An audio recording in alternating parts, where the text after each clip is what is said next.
Welcome to Unity of Charlotte.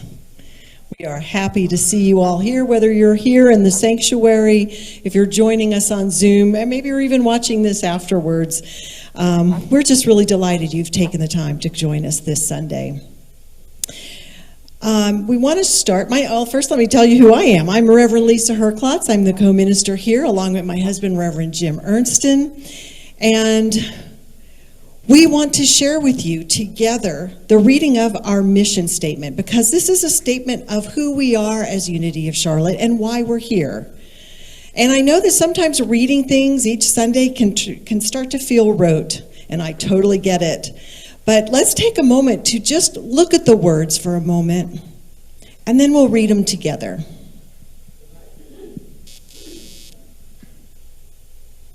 So please read with me. Unity of Charlotte is the place where we nurture a deep and mature experience of God through the practice of unity principles. Simply put, we are here to love, grow, and serve. Yes, indeed. Thank you for that. And is anyone here for the first time? Welcome, welcome. Let's give her a round of a welcoming applause. It's nice to have you here. We have a welcome packet. If you've not already received one, be sure, our ushers will be sure to get you one. Please feel free to stay afterwards to meet with Reverend Jim or myself or any of our members here to find out more about Unity, more about the Unity movement, more about Unity of Charlotte, and we'd love to learn a little about you. So welcome. If you're here for the first time on Zoom, let us know if you'd like to receive information. Just put your name and an email in the chat and we'll get back to you. Let's take a deep breath and open in prayer.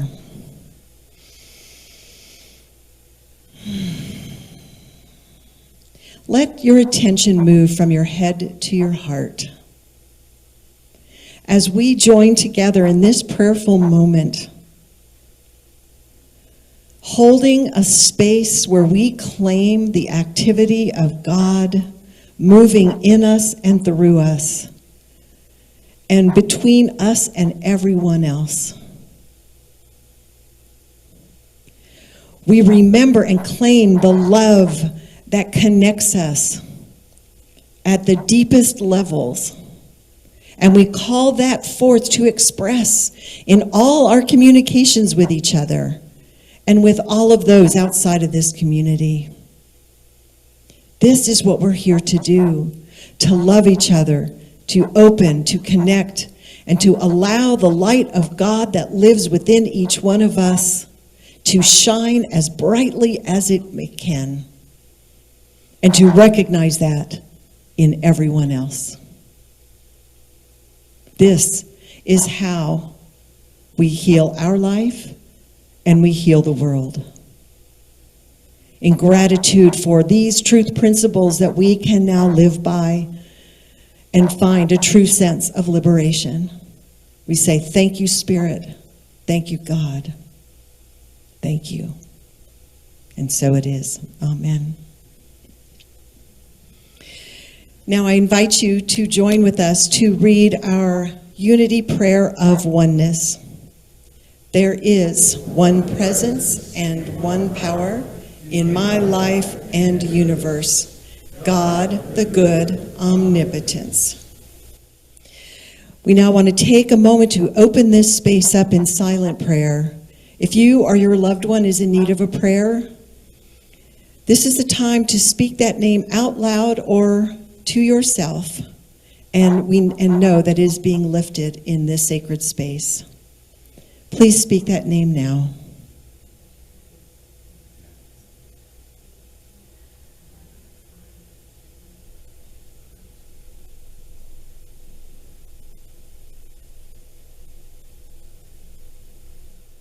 In faith and confidence, we close knowing that each of these requests have been heard and answered, and Spirit is working in and through every situation to bring about the best. And so it is. One quick reminder that we have a prayer team here at Unity of Charlotte being led by Pat Dre. We have a prayer box here that you can write out a prayer request if you want anything held in prayer. It will go out to our prayer team and they'll pray over it for 30 days. It'll then be sent to Silent Unity at our worldwide ministries, where it'll be held in prayer for 30 more days. Also know that you can call Silent Unity via the app or a phone. The phone number is 1-800-PRAY, now pray. Now pray. 3 letters, 4 letters. I can get to that. We just want you to know prayer is foundational to unity, and you have prayer support wherever you are. Now I'd like to invite up Mickey and Steve, who will be sharing our daily word reading with us. Divine wisdom, love, and strength guide me to freedom. While I may not be able to control what is happening around me, I have the power to choose my response. Even though it may seem paradoxical, assuming complete responsibility for my reactions and choices is the key to my freedom. La sabiduría y el amor y la fortaleza divinos me guían hacia la libertad. Aunque no controle lo que me ocurre a mi alrededor, puedo decidir cómo reaccionar. Paradójicamente, asumir completa responsabilidad de mis reacciones y elecciones es la clave de mi libertad. No one and nothing can make me feel a certain way. Living from this awareness gives me the power to create my life from the inside out. I choose my thoughts, words, and actions. If I don't like what my life is showing me, I have the power to make new choices. Nada de nadie puede hacerme sentir de una determinada manera. Vivir desde esta conciencia me capacita para moldear mi vida desde mi interior. Yo elijo mis pensamientos, mis palabras y mis acciones. Si no me gusta lo que mi vida me muestra, tengo el poder de elegir de nuevo. I do not squander my spiritual freedom. Other people and worldly situations have no control over me. Taking full responsibility for my life, I am free to create my future by living from my divinity. As servants of God, live as free people, yet do not use your freedom as a pretext for evil. No me desaprovecho de mi libertad espiritual. Ninguna persona ni situación de este mundo tiene control sobre mí.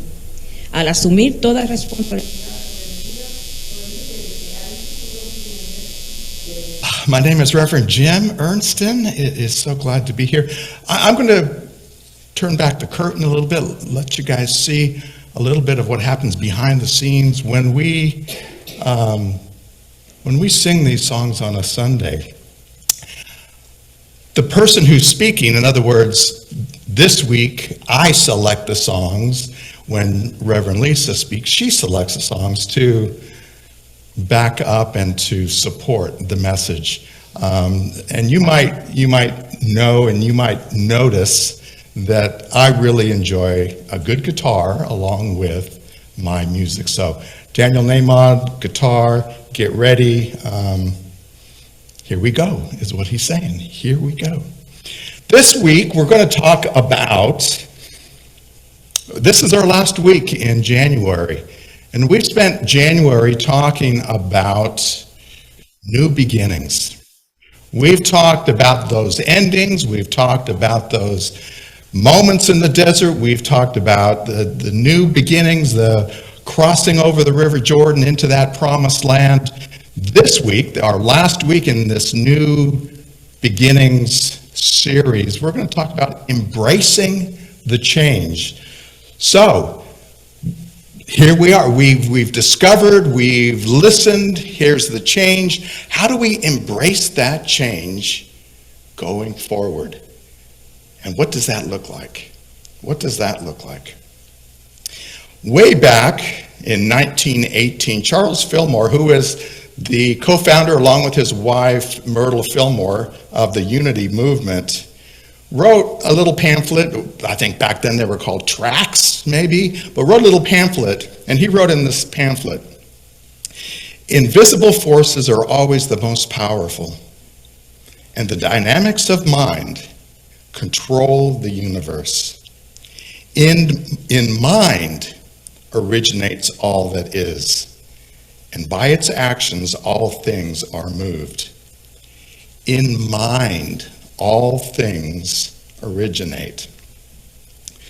So later on in life, Charles Fillmore would label this principle as he worked with it, as he wrote, and as he spoke about it over and over again over the next decades of his life. He ended up calling this mind action. So you might see that in Unity material. This is mind action as well. Through our mind, everything is moved into action, even and maybe especially the change that we're seeking to embrace in our own lives. It's going to start in our minds, is what we're saying.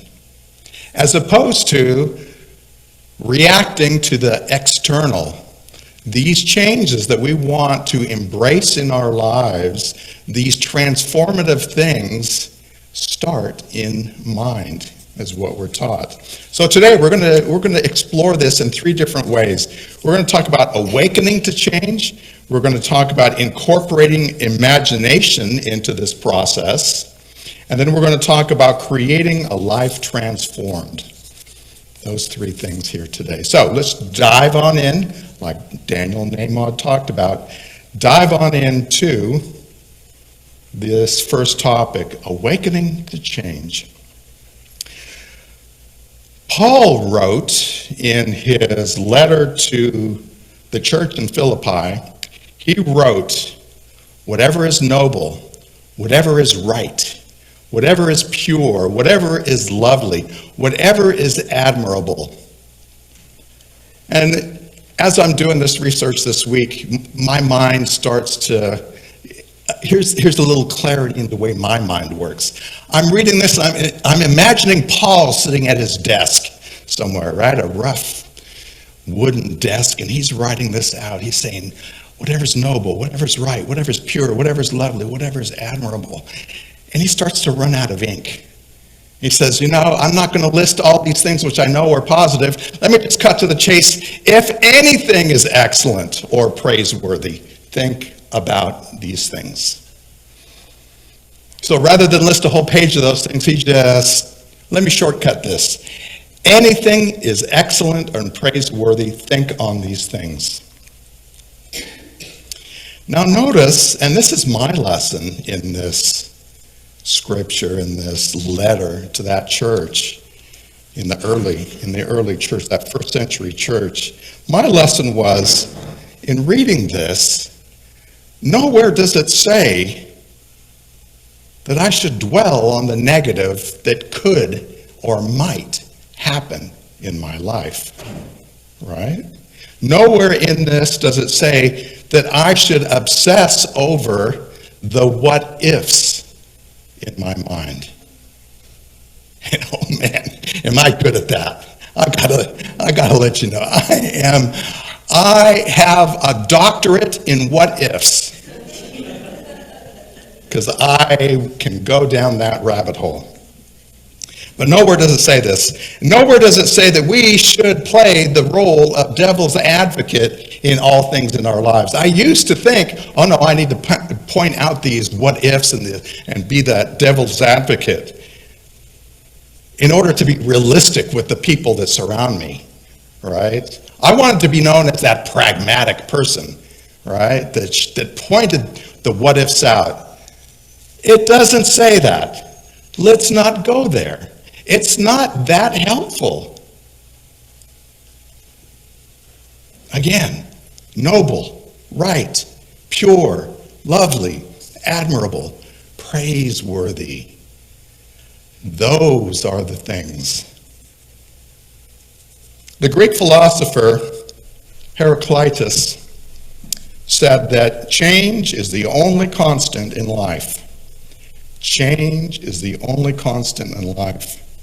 And if we want to embrace change in our lives through that mechanism of our thoughts, of what we're holding in mind, then this book of Philippians is saying that we ought to think on the positive things, those praiseworthy things within our lives. And I sat with this again, and I let it sink in, and I treated it. I thought back in my sophomore year in college, and I was taking a philosophy class. I was taking a logic class from the philosophy department, and supposedly they taught me how to think in logical terms. Was the whole goal of this class. But I'm going to apply it to this here as well.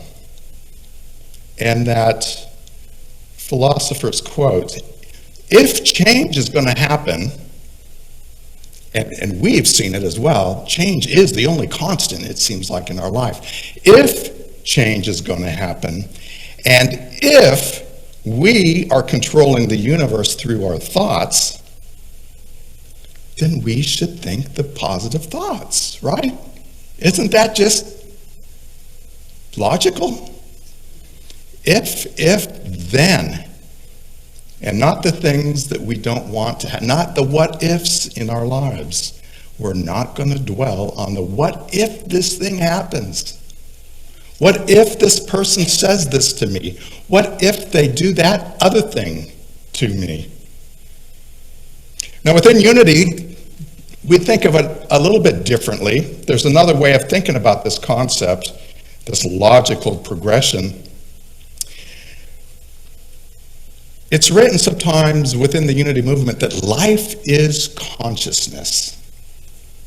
Who's heard that? Life is consciousness. Even outside of Unity, life is consciousness. Eric Butterworth coined the phrase to talk about this. He said that change your mind, change your life.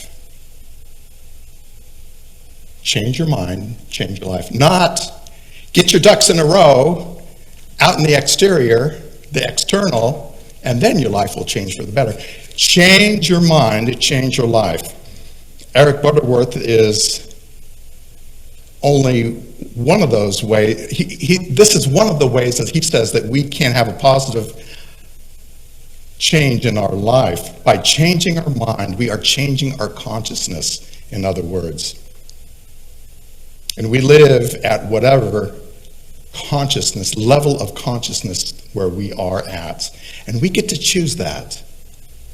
That level of consciousness is not something that just happens to us, that we react to. We take responsibility. We create that level of consciousness within our lives. In essence, it's kind of a cause and effect, that higher level of consciousness that Eric Butterworth talks about as well. Our mind is our own domain, where we are responsible for that. And we've got to ask ourselves the question, if we believe that that's true, can we be creative rather than reactive? Can we be positive rather than skeptical in our lives? Because I got to tell you, down that skeptical pathway, it starts to become a habit. It starts to become a habit. Can we say yes rather than fighting against things in our lives?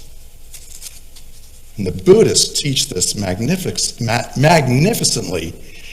Can we say yes to what's in front of us rather than struggling? They would tell us that that struggle against what's showing up in our lives is the definition of suffering, right? Thinking that we can struggle hard enough, thinking that we can white knuckle it into happiness is not the solution. We've got an affirmation that I would like us to take with us this week. I'm going to use this throughout the week. I invite you to as well. It says, I awaken to change and celebrate the goodness of life transformed. Would you join me in that? Let's say it together. I awaken to change and celebrate the goodness of life transformed. It's an awakening to this idea of change. If change is going to happen, let me awaken myself up to it, embrace it with all the goodness that is possible, all the goodness that is there. Let's move into that second point that I want to make today, incorporating imagination into this process. Incorporating imagination. In Proverbs, it says, for as they think in their heart, so are they. As they think in their heart. I don't think that the people that wrote Proverbs, Old Testament, Hebrew scriptures, that wrote that were insinuating that we think from our heart. But I think it means that thinking joined with emotion, the mind and the heart together, that's what our life ends up looking like. What we think and what we embrace emotionally is what outpictures into our world, is what our world ends up looking like. And there are times in our lives when, if we're honest, we get stuck into a rut. I'm the first there. Sometimes I get stuck into a rut. We tend to do the same things over and over again, wondering why the same result happens. That little bit of insanity, we repeatedly do that. Last week, Reverend Lisa talked about that comfort. Sometimes it's that comfort level of us. There's a little bit of panic that creeps in and we just go back to what we're comfortable with and do that same thing again. But there was a wise man. I'm going to tell this story. There was a wise man who walked by the same group of people every day. Walked by the same group of people every day, and he heard them complain about this thing that was going on. And it doesn't matter what the thing is. And day after day, every morning he walked by this group of people, they complained about the same thing over and over and over again. After a few days, he stopped and he told a joke. He says, I've got a joke for you guys. And he told a joke, and it doesn't matter what the joke is. It was a great joke, and they all laughed, they all, patted him on the back. Hey, that's great. And he immediately told it a second time. And then he got a few smiles, maybe a chuckle. He launched into it a third time, told the same joke, and nobody said anything. They just got a little bit uncomfortable. And he said, this wise man asked the question, why do you allow yourself to be stuck complaining about the same thing repeatedly? Instead, engage your imagination, embrace the change, be transformed. Wow, there's some wisdom there in that. Instead of just repeatedly complaining about what seems to show up in our lives, embrace the change, use our imagination, and be transformed by the experience. We forget sometimes how motivating imagination and that flow can be in our lives. I think sometimes we just forget that this thing that showed up in our lives, this can be different. This can be better. Let me say yes to the change that's about to happen. Not simply get stuck into that complaining over and over again. Again, that affirmation. I awaken to change and celebrate the goodness of life transformed. The third thing I want to talk about today is creating a life transformed by change, by this thing that we call change. I'm going to suggest that part of this transformation process is to decide, is to determine what it is that you want to be for in your life. Be for something, not simply against something. Does that make sense? Be for something.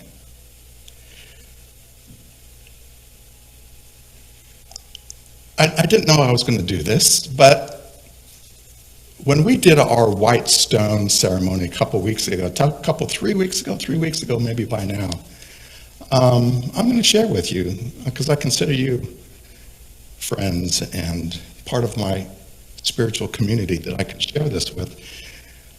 The phrase I wrote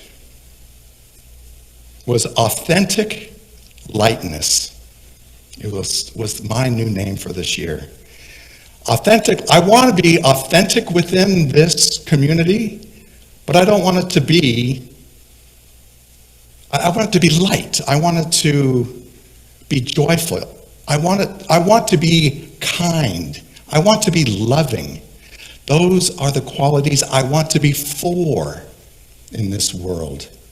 So that was what my white stone, authentic lightness, which includes health, which includes, well, let me suggest that those are some of the things that maybe you want to be for in your life.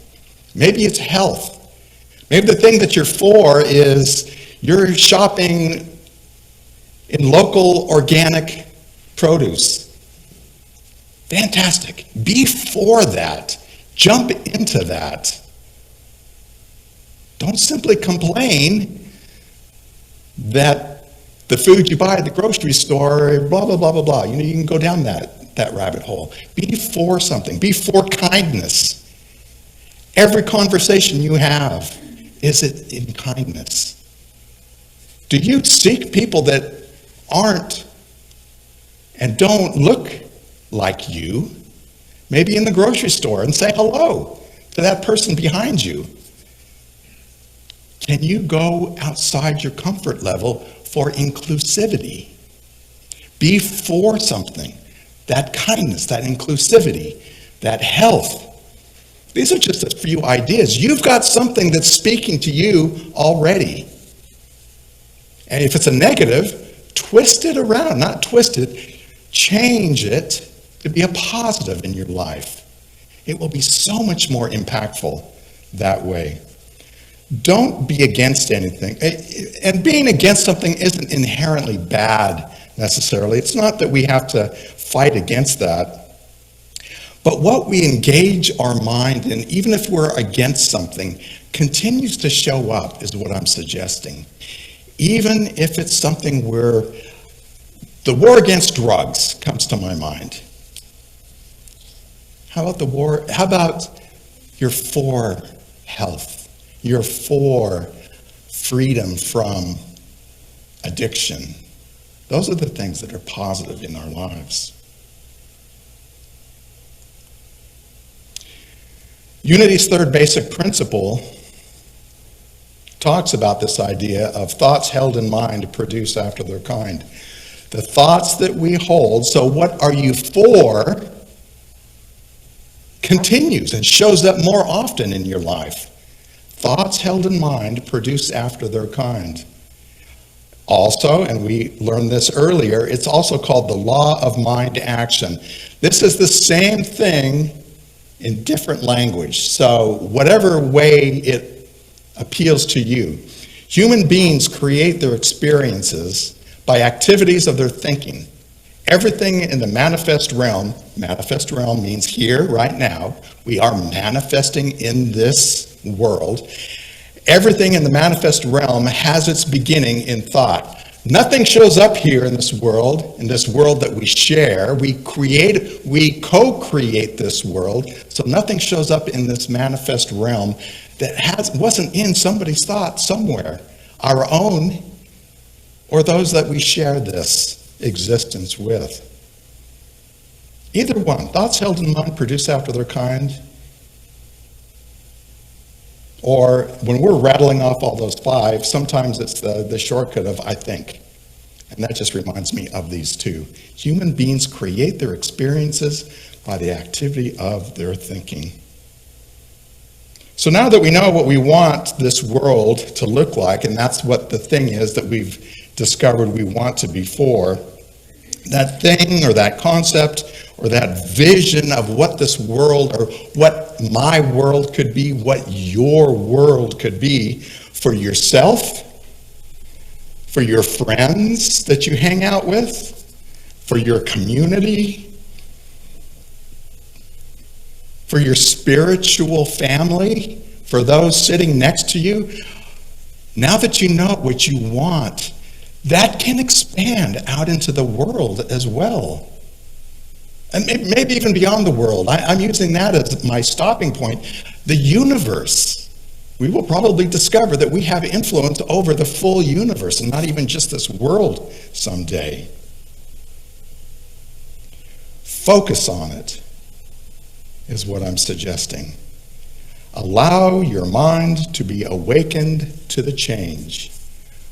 Allow your mind to be awakened to this change. This is how we participate in the creation of this world. That's how it works.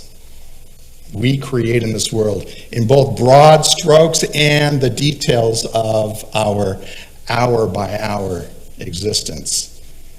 This is how we do it. Change your mind and it will change your life, Eric Butterworth tells us. And again, back to my affirmation that I created for myself, I awaken to change and celebrate the goodness of life transformed. So, today we talked about awakening to change. We talked about incorporating imagination into that process. And we talked about creating a life transformed. Let's move into meditation. I invite you to wiggle around, move around. Place your feet on the ground, ground yourself into this experience.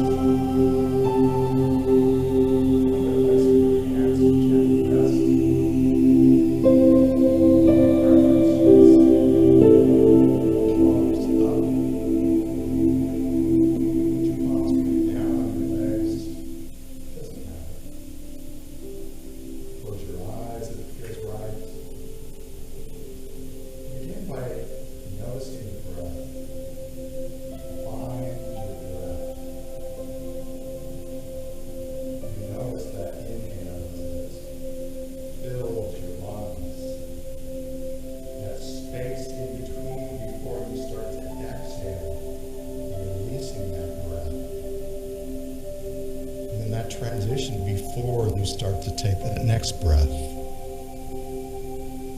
Notice all these pieces of the breath.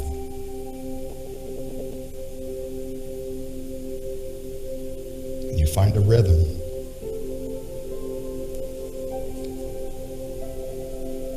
With each breath, you fall a little deeper into this time as you let go of any expectations and instead simply open up into this silence.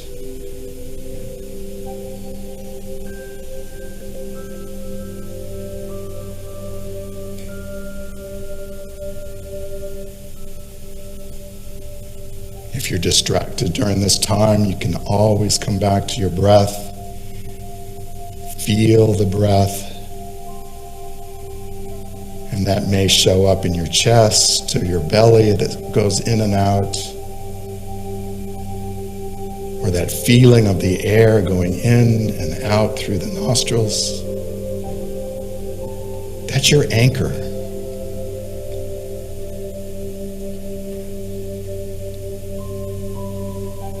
In this quiet time, we want to explore that idea of that thing that we want to be for. That thing that we're going to change in our lives.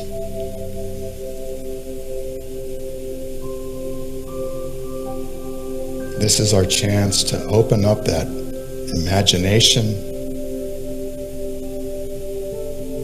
hear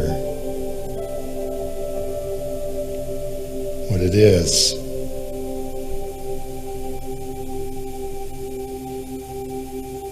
We're listening. We're listening to that whisper.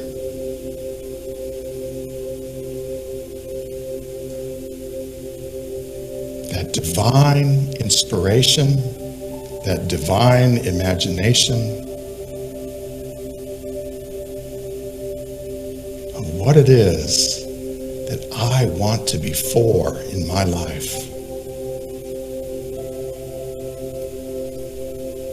As we spend the next minute or two in silence.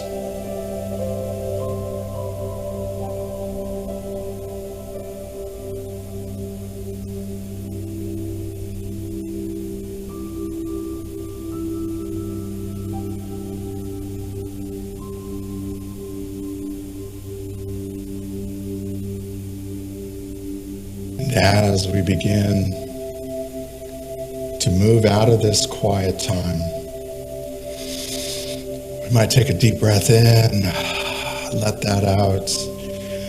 Again, wiggle about. Open your eyes if they're closed, just to become aware again of the room around us. Taking with us whatever we've discovered in this quiet time. That will be there for us in the hours and days ahead for us to re-explore. I invite you to notice the flame up behind me, that candle. Our next musical piece is I Am Light, but I'd like us to realize, I'd like us to bring the idea of our own light that we share with each other. This light that we don't hide under the bushel, that we show and live with and share with others out into the community. Sometimes we call this our Christ light as well. That divinity that we share with others. And reminder of the power we have to create the life we choose. We now move into the offertory part of our service because we recognize giving and receiving creates circulation, and circulation is life. Life is circulation. And it is through your generous gifts that we continue to be able to share this message here at Unity of Charlotte. And we want to offer you the easiest ways possible to become a consistent giver. And we have many ways to do that through our donate button, through texting the word give. There's a QR code out on the bulletin board you can use to take you right to our website. Or you can create in your own bill pay or even use PayPal. So as you get your gifts prepared, whether they're here physically or electronically, let's join together in our prosperity blessing. Joyously, I give this gift, knowing the divine presence blesses and multiplies all that I am, all that I have, all that I give, and all that I receive. Thank you, God. The light of God surrounds us. We are light. The love of God enfolds us. We are love. The power of God protects us. We are power. The presence of God watches over us. We are presence. Wherever we are, God is, and all is well.